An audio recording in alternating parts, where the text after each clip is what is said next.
नमस्कार मित्रांनो. यापूर्वी कविता क्रमांक 6 रंग माझा वेगळा, कवी आहेत सुरेश भट. यापूर्वीच्या तासिकेमध्ये आपण कवी परिचय, गझल म्हणजे काय, गझल या शब्दाची उत्पत्ती, गझल या शब्दाची व्याख्या, आपली नेहमीची कविता आणि गझल या दोहोंमधला फरक आपण अभ्यासलेला आहे. तसंच गझल या काव्य प्रकाराची परंपरा याचाही आपण अभ्यास केलेला आहे. आणि रंग माझा वेगळा या कवितेची जी मध्यवर्ती संकल्पना जी आहे, सारांश जे आहे, ते आपण काल अभ्यासलेला आहे. आज आपण रंग माझा वेगळा या कविता आपण आज प्रत्यक्ष अभ्यासणार आहोत. प्रत्यक्ष अभ्यासण्यापूर्वी या कवितेचं आपण सर्वप्रथम वाचन करूया. कवी सुरेश भट या ठिकाणी सांगतायत, रंगुनी रंगात साऱ्या रंग माझा वेगळा, रंगुनी रंगात साऱ्या रंग माझा वेगळा, गुंतुनी गुंत्यात साऱ्या पाय माझा मोकळा. कोण जाणे कोठोनी ह्या सावल्या आल्या पुढे, मी असा की लागती ह्या सावल्यांच्याही झळा. राहती माझ्या सवे ही आसवे गीतांपरी, राहती माझ्या सवे ही आसवे गीतांपरी, हे कशाचे दुःख ज्याला लागला माझा लळा. कोणत्या काळी कळेना मी जगाया लागलो, अन कुठे आयुष्य गेले कापुनी माझा गळा. सांगती तात्पर्य माझे सारख्या खोट्या दिशा, चालणारा पांगळा अन पाहणारा आंधळा. माणसांच्या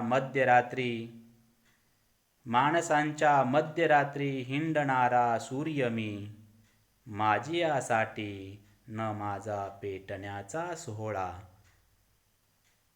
अशा प्रकारे विद्यार्थ्यांनो, ही सबंध गझल आहे, कविता आहे. यानंतर आपण प्रत्यक्ष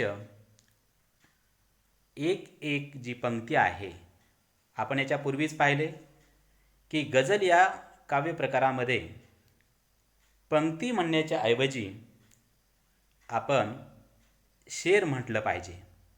कारण की या व्याख्यामध्ये आपण पाहतो की दोन कवितेच्या पंक्तीला गझल या काव्य प्रकारामध्ये शेर असं म्हटलं जातं. म्हणून पहिल्या शेरामध्ये आपण त्याचा अर्थ काय आहे ते आपण पाहूया. कवी सुरेश भट सांगतोय की रंगुनी रंगात साऱ्या रंग माझा वेगळा. विद्यार्थ्यांनो, या ठिकाणी कवी स्वतःच्या कलंदर वृत्तीचे वर्णन करताना कवी सांगतायत की रंगुनी रंगात साऱ्या. विद्यार्थ्यांनो, या ठिकाणी प्रत्यक्ष शब्द किंवा शब्दाचा प्रत्यक्ष निघणारा जो अर्थ आहे, तो अर्थ म्हणजे या ठिकाणी रंगुनी रंगात साऱ्या, रंग संबंध असणारे जे रंग आहेत, ते रंग म्हणजे या ठिकाणी प्रत्यक्ष रंग नव्हेत, तर ते रंग कशाचे आहेत, तर हे जीवनाचे विविध प्रकारचे रंग आहेत. कारण हे जीवन हे विविध रंगांनी सजलेलं आहे, नटलेलं आहे. आणि या मानवी जीवनामध्ये, कारण का हे मनुष्य जीवनच 33 कोटी लक्ष योनीमधून आपला हा मानवी देह लाभलेला आहे. आणि अशा या मानवी देहामध्ये, आयुष्यामध्ये सुखापेक्षा दुःख फार आहेत. संत तुकाराम महाराज सांगतायत की एक धागा सुखाचा, 100 धागे दुःखाचे, हे जरतारी वस्त्र मानवा तुझिया आयुष्याचे.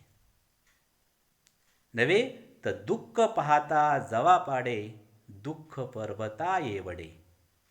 कवी सुद्धा या ठिकाणी जे रंग, जीवनाचे विविध अर्थ असणारे जे रंग आहेत, हे रंग या ठिकाणी प्रत्यक्ष अनुभवतोय. नवे तर जीवन जगतोय. परंतु कवी या ठिकाणी कवीचं जी व्यक्तिमत्व आहे, हे व्यक्तिमत्व हे सर्वसामान्यापेक्षा, तुमच्या आमच्यापेक्षा आगळं वेगळं आहे. म्हणून कवी सांगतोय की रंगुनी रंगात साऱ्या, रंग माझा वेगळा. कवीला या ठिकाणी अधोरेखित करायचंय की मुंबईसारख्या विराट नगरीत जो मनुष्य राहतो आहे, या राहणाऱ्या माणसाला ज्या स्वतःच्या असणाऱ्या ज्या संवेदना आहेत, ते संवेदना बोथट झालेल्या कवीला अनुभवायला मिळत आहेत, पाहायला मिळत आहेत. आणि म्हणून ही या समाजाला जी आपण काल पाहिलेला आहे, आपण देणं लागतोय, सामाजिक बांधिलकी जी जपली पाहिजे, तीच कवी या ठिकाणी जपण्याचा सातत्यानं प्रयत्न करतोय.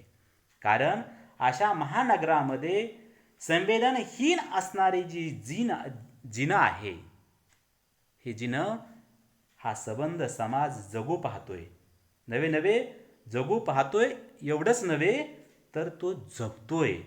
नव्हे तर भोवतालचे दैन्य, दुःख, दारिद्र्य, शोषण, हेळसांड,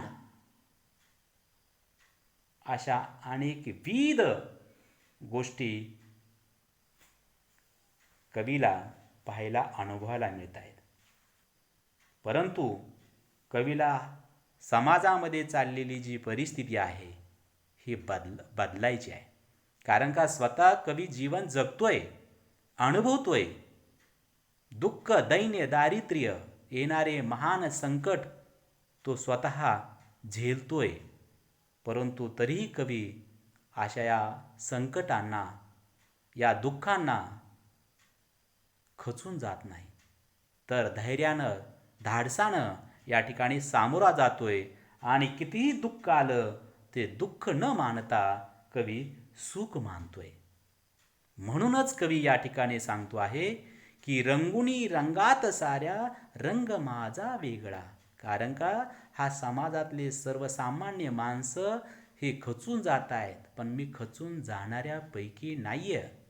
मग कवी सांगतो आहे की जो तो मनुष्य या दुःखापासून तो पळून जातोय, संकटाला घाबरतोय, खचून जातोय, हतबल होतोय, नवे तर परिणामतः जीवन संपवतोय. पण कवीची वृत्ती अशी पळून जाणाऱ्यापैकी नाहीये. नवे तर स्वतःची सुटका करून घेता येत नाही. अशा परिस्थितीमध्ये जीवन जगावंच लागतं. येणाऱ्या परिस्थितीवरती धैर्यानं मात केली गेलीच पाहिजे, तरच मनुष्य जीवनामध्ये सफल होऊ शकतो, यशस्वी होऊ शकतो. कारण हे जीवन जगत असताना हे चढ उतार प्रत्येक व्यक्तीच्या जीवनामध्ये हे येणारच आहेत. तसंच कवीच्याही जीवनामध्ये आलेले आहेत. नव्हे तर समाजामध्ये कवी उघड्या डोळ्यानं जे पाहतोय, हे सर्व दृश्य कवीला या ठिकाणी दिसतंय. परंतु कवी ही भिवून जाणाऱ्यापैकी नाही, पळून जाणाऱ्यापैकी नव्हे तर त्यातून सुटका करून घेणाऱ्यापैकी नाही, तर जगता जगता त्रयस्थ होणाऱ्यांची परिस्थिती आहे. म्हणून कवी या ठिकाणी सगळ्या जाणाऱ्यापैकी नवे तर हे जीवन खेळता खेळता, उपभोगता भोगता, अनुभवता हा आपलाच खेळ कवी अलिप्तपणाने पाहण्याची त्यांची वृत्ती आहे. नवे तर हे कलावंतांचं आणि सर्वसामान्यांचं दोहोमधला फरक आहे. आपण स्वतंत्र जीवन जगतोय, परंतु कवी मात्र स्वतंत्र असे जीवन जगतोय. म्हणूनच कवी म्हणतोय रंग माझा वेगळा आहे. कारण ही जी गोष्ट आपण कवी सांगतो आहे, या बंधनातून, या जाचातून, अशा भयंकर परिस्थितीतून सर्वसामान्याची सुटका करणं गरजेची आहे. आणि म्हणूनच कवीला या ठिकाणी सांगायचं आहे. पुढे कवी सांगतो आहे, गुंतुनी गुंत्यात साऱ्या पाय माझा मोकळा. कवीला या ठिकाणी सांगायचं आहे, गुंता म्हणजे काय? गुंतागुंत होय. पाय माझा मोकळा. इथं वाक्प्रचार कवी वापरतोय. काय म्हणतोय? पाय मोकळा होणे म्हणजेच बंधनातून मुक्त असणे. म्हणून कवी सांगतो आहे की हा जो गुंता झालेला आहे, हे जी बंधनं जी झालेली आहेत, हा समाज जो बंधनात जो जीवन जगतो आहे, खचतो आहे, खपतो आहे, या साऱ्या बंधनातून नवे या समाजातल्या असणाऱ्या अन्य माणसांपासून मी कसा आगळा वेगळा आहे. कारण गुंत्यात गुंतूनही आपला पाय मोकळा ठेवणाऱ्या अशा कलंदर व्यक्तिमत्वाचं दर्शन आपल्याला या पंक्तीतून, या शेरातून पाहायला मिळते. कारण अशा या गुंत्यात न गुंतता आणि न गुंतणाऱ्या व्यक्तिमत्वाला जगाचे येणारे अनुभव हे निश्चितच सर्वसामान्यापेक्षा हे आगळे वेगळे असतात. नवे तर एरवी सामान्य मनुष्य जीवन जगत असताना त्या माणसाला नेहमी उन्हाच्या झळा हे लागत असतात. म्हणून कवी सांगतो आहे की कोण जाणे कोठोनी. कवी पुढच्या पंक्तीमध्ये, शेरामध्ये सांगतो आहे की कोण जाणे कोठोनी ह्या सावल्या आल्या पुढे. कवीला आश्चर्य वाटायला लागतं. का? अरे मी आत्ता दुःखद जीवन जगत होतो आणि क्षणार्धात ते दुःख नाहीसं झालेलं आहे आणि मी ह्या सावल्या म्हणजेच आनंदाच्या सावल्या, सुखाच्या सावल्या माझ्या जीवनात आल्या खोटून. असा प्रश्न, आश्चर्यकारक प्रश्न पडतोय. कारण हा जो समाज आहे, हा समाज कशा पद्धतीने जीवन पाहतोय ही कवी प्रत्यक्ष जवळून अवलोकन करतोय, पाहतोय, निरीक्षण करतोय.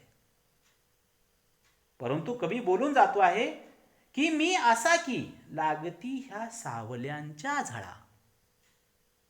मी असा की, कारण का या शब्दामध्ये कवीचं स्वतंत्र वेगळंपण, आगळंपण आपल्याला पाहायला मिळतंय. मी असा की मला सावल्यांच्या झळा लागतात. विद्यार्थ्यांनो, आपण कधी अनुभवलेलं नाही, पाहिलेलं नाही. कारण का सावल्यांच्या झळा लागलेल्या उन्हांच्या झळा आपण निश्चितच पाहतोय. झळा म्हणजे काय? तर गरम हवेचा झोत.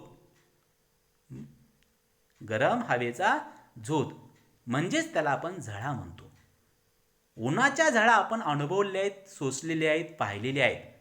परंतु सावल्यांच्या झळा कधी लागलेल्या आहेत असं कधी ऐकवण्यात नाहीये. परंतु कवी म्हणूनच म्हणतोय की इतरांपेक्षा मी आगळा वेगळा आहे. कारण का इतर माणसांना उन्हांच्या झळा लागतात, पण कलंदर जीवन जगणाऱ्या व्यक्तिमत्वाला मात्र सावल्यांच्या झळा लागतात. आता ही सावल्यांच्या झळा लागणे म्हणजे काय होय? तर दुःखद जीवन जगत असतानाच अचानक सुखाचा लवलेश होणं, सुख वाट्याला येणं, अनुभवाला येणं, पाहायला येणं. आणि म्हणून कवी या ठिकाणी सांगतो आहे की मी असा की हा स्वतःबद्दलचा जी काही वेगळेपणाची जी जाणीव आहे, ही जाणीव आपल्याला या ठिकाणी दिसायला लागते. परंतु उन्हाच्या झळा आणि सावल्यांच्या झळा ह्या परस्पर विरोधी असणाऱ्या भावनांच्या छटा या ठिकाणी आपल्याला कवी वर्णन करताना पाहावयास मिळतो आहे. कवी पुढे सांगतोय की जगण्यासाठीची धडपड सर्वजणच करतात आणि सर्व जणांना करावीच लागते. पण जीवनात धावत सुटणे म्हणजे जगणे नव्हे. काही क्षण ह्या धावपळीचा अन्वय अर्थ लावण्यासाठी थांबावे लागते आणि त्यातूनच मग पलीकडचे जीवन दिसायला लागते. आणि म्हणून कवी सांगतो आहे की कोण जाणे खोटुनी ह्या सावल्या आल्या पुढे. कारण का दुःखद जीवन जगत असताना सुखाची चाहूल लागली. कवी अनिल सुद्धा सांगतो आहे की मलाच नकळे दुःख कैसे फूल झाले. अरे मी आत्ता क्षणार्थ दुःखद जीवन जगत असताना क्षणार्धात मी सुखाचं जीवन कसा जगा लागलो. आणि म्हणून कवी या ठिकाणी सांगतो आहे की कोण जाणे या सुखाच्या छायेच्या ह्या ज्या माझ्या मनाला लागणाऱ्या ज्या झळा आहेत, ह्या झळा मला सुखातही मला मानसिक वेदना देणाऱ्या आहेत. असं का बरं कवी म्हणतो आहे की कवी स्वतः सुख उपभोगतोय, अगदी आनंदित जीवन जगतोय, तरी सुद्धा सावल्यांच्या झळा कवीच्या मनाला लागतायत. याचा अर्थ विद्यार्थ्यांनो की समाज जो दुःखमय जीवन जगत आहे, समाजातली प्रत्येक व्यक्ती कोणत्या ना कोणत्या कारणानं पछाडलेली आहे.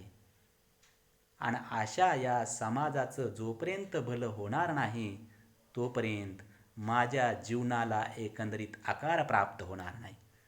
आणि हे मला समाजाला दाखवून द्यायचंय की तुम्ही स्वतंत्र आहात.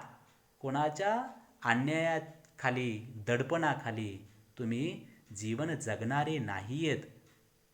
तुम्हाला स्वतंत्र माणूस म्हणून जीवन जगायला भाग पाडायचंय आणि हे जीवन मी तुम्हाला भाग पाडणार आहे. आणि म्हणूनच कवी सांगतो आहे की इतरांपेक्षा मी आगळ्या वेगळा आहे.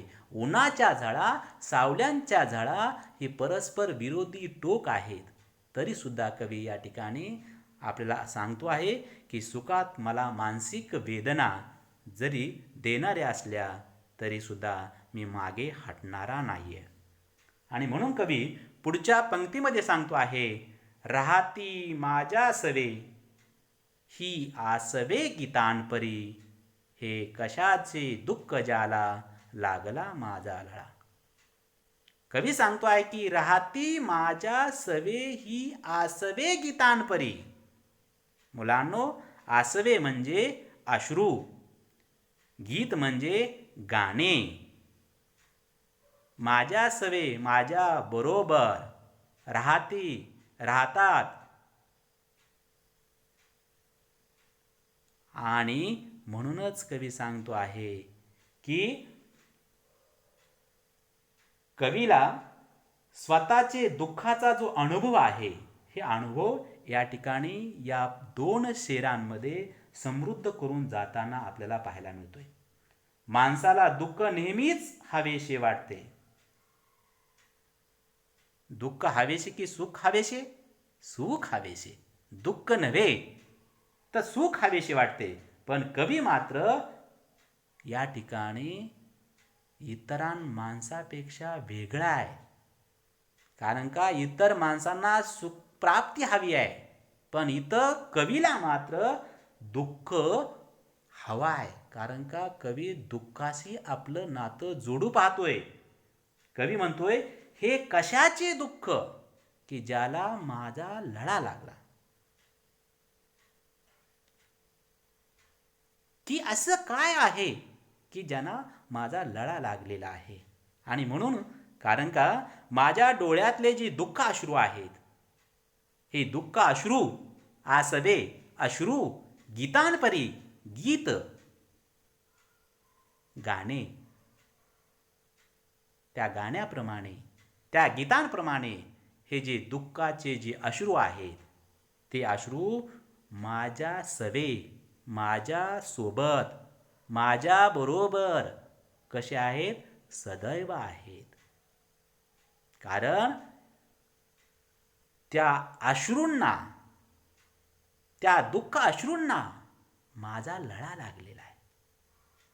म्हणून ज्या माणसाला लळा लागतो, प्रेम निर्माण होतं, त्या माणसाला दुःख कशाचे. म्हणून आपण विद्यार्थ्यांनो पहिल्या छायाचित्रामध्ये पाहतोय की डोळ्यातून अश्रू आहे, परंतु कवी स्वतः सांगतोय की हातवारे करून सांगतोय की हे कशाचे दुःख, ज्याला माझा लळा लागलेला आहे. आपण 2 नंबरच्या छायाचित्रामध्ये पाहतोय की डोळ्यातून अश्रू पाण्यामध्ये पडलेले आहेत आणि त्या पाण्याचे मोती झालेले आहेत.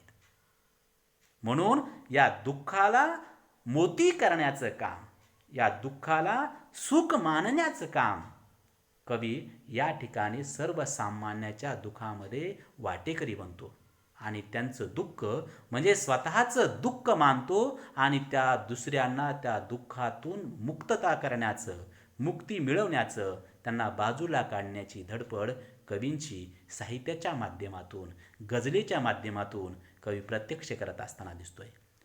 आणि जेव्हा दुसऱ्याचं दुःख म्हणजेच स्वतःचं दुःख आपण समजतोय, तेव्हाच विद्यार्थ्यांनो परमार्थ साधला जातो.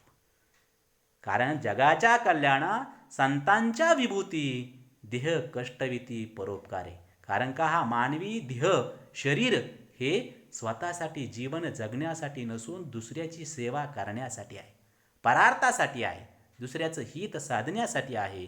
आणि म्हणूनच कवी या ठिकाणी आपल्याला सांगू इच्छितो आहे की हे दुःख, हे मी दुःख मानत नाही, ते दुःख म्हणजेच माझं सुख आहे. आणि जर दुःखाला सुख मानून जर आपण जीवन जगायला लागलो तर विद्यार्थ्यांनो निश्चित दुःखाची जी तीव्रता आहे, ही तीव्रता कमी झाल्याशिवाय राहत नाही.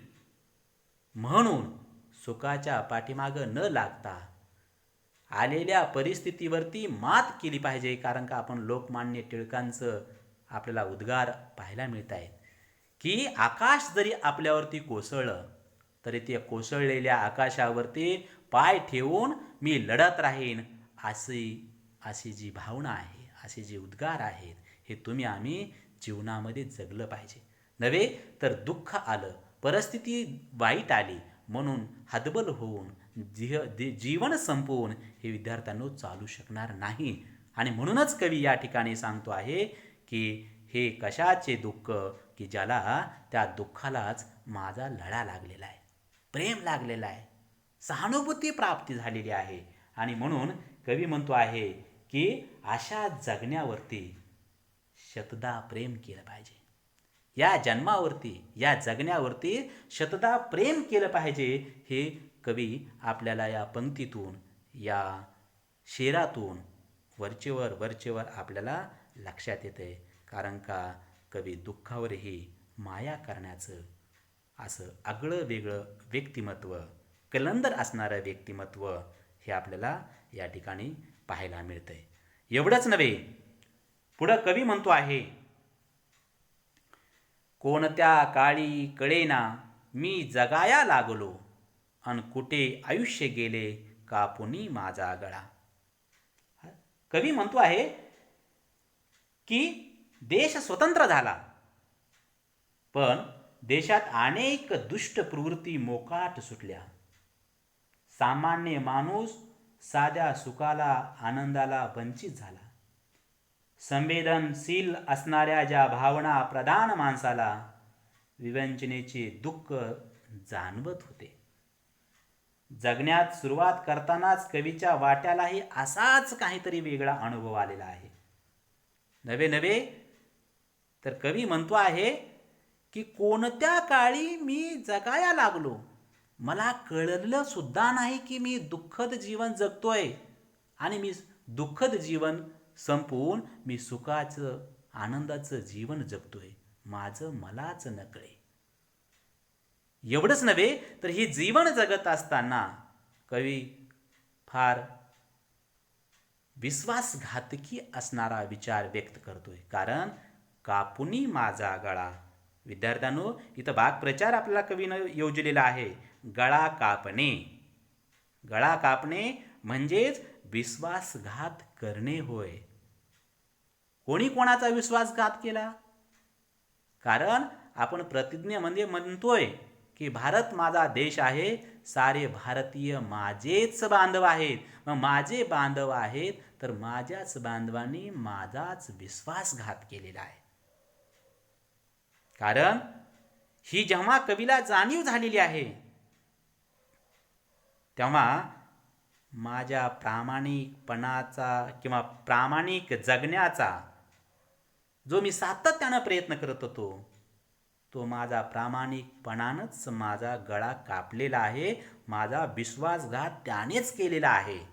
नवे नवे तर माझ्या इमानाची जी किंमत आहे, इमान म्हणजे प्रामाणिकपणा, या इमानाची जी किंमत आहे ती किंमत कोणी मोजली असेल तर ते म्हणजे विश्वासघाताने मोजली, असा उपरोधिक कवी या ठिकाणी आपल्याला वर्णन करून सांगतो आहे. आणि आयुष्य कुठं गेलं? कापुनी माझा गळा. कारण प्रत्यक्ष आयुष्यानेच आपला विश्वासघात केला असा अनुभव कवी या शेरामधून व्यक्त करताना आपल्याला पाहावयास मिळतो आहे. कारण सर्वसामान्य माणसाचे जीवन आणि साहित्यिक माणसाचं जीवन या जीवनामध्ये आणि आपल्यामध्ये खूप मोठी तफावत आहे. आणि म्हणून कवी या ठिकाणी वर्णन करून सांगतो आहे की अशा पद्धतीनं कवी या ठिकाणी विश्वासघातकी हा समाज जो आहे, हा समाज कसा आहे याचं वर्णन करतो आहे. पुढे कवी सांगतो आहे, सांगती तात्पर्य माझे, सांगती तात्पर्य माझे सारख्या खोट्या दिशा, चालणारा पांगळा आणि पाहणारा आंधळा.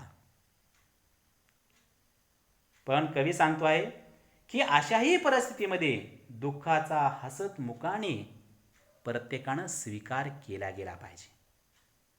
कारण तात्पर्य काय? तर दुःखाला सामोरं गेलं पाहिजे.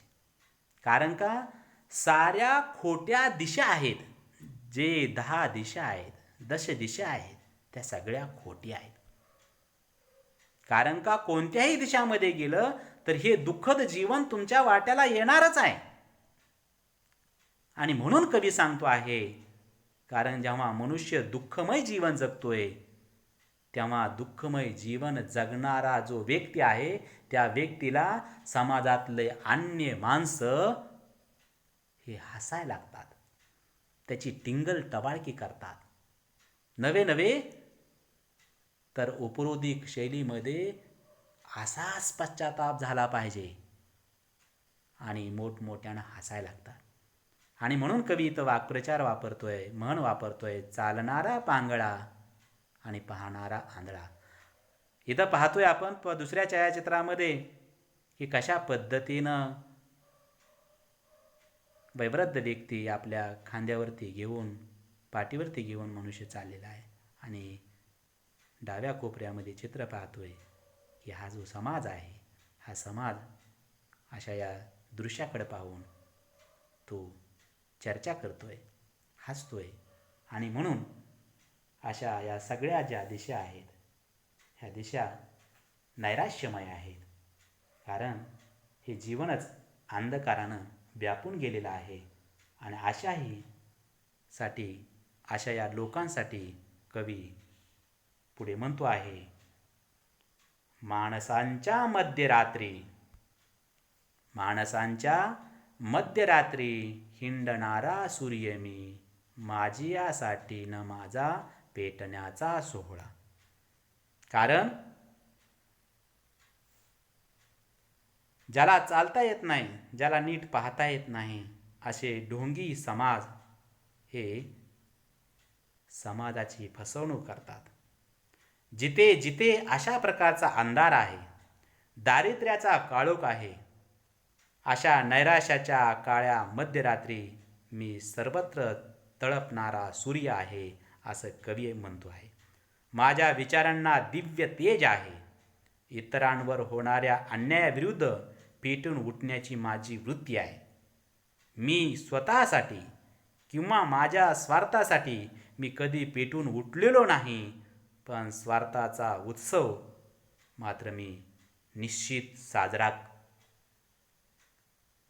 करणार नाही आणि करू देणारही नाही. कारण हा जो अंधार आहे, हा अंधार समाजामध्ये एवढा बोकाळलेला आहे की कोणतीही दिशा, कुठलाही मनुष्य आपल्याला प्रामाणिक वागताना दिसत नाही, दुटप्पी व्यवहार करताना आपल्याला पाहायला मिळतोय.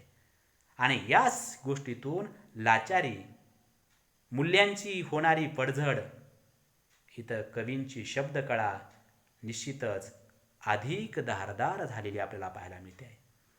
पेटून उठणे म्हणजे संतापणे, चिडणे. कारण अशा मध्यरात्री पेटून उठणारा सूर्य कवी स्वतः होतोय. आणि मध्यरात्री परत मुलांनो, मध्यरात्री आणि सूर्य, कारण मध्यरात्री कधीही सूर्य आपण पाहत नाही, कारण सायंकाळ 6 वाजले की सूर्यास्त होतो. आणि अशा परिस्थितीमध्ये मध्यरात्री आणि सूर्य ही परस्पर विरोधी अर्थछटा इथे आपल्याला अधिकच मनाला धारदार लागायला लागते. माझ्यासाठी न माझा पेटण्याचा सोहळा, इथे कवी स्वतःसाठी तर दुसऱ्यासाठी पेटून उठतो. केवळ वैयक्तिक सुखदुःखाच्या अनुभूतींना कवी फुंकर घालत नाही, तर आपल्या कवितेने वैयक्तिक दुःखाचे गीत गात सुटावे असे कवींना वाटत नाही.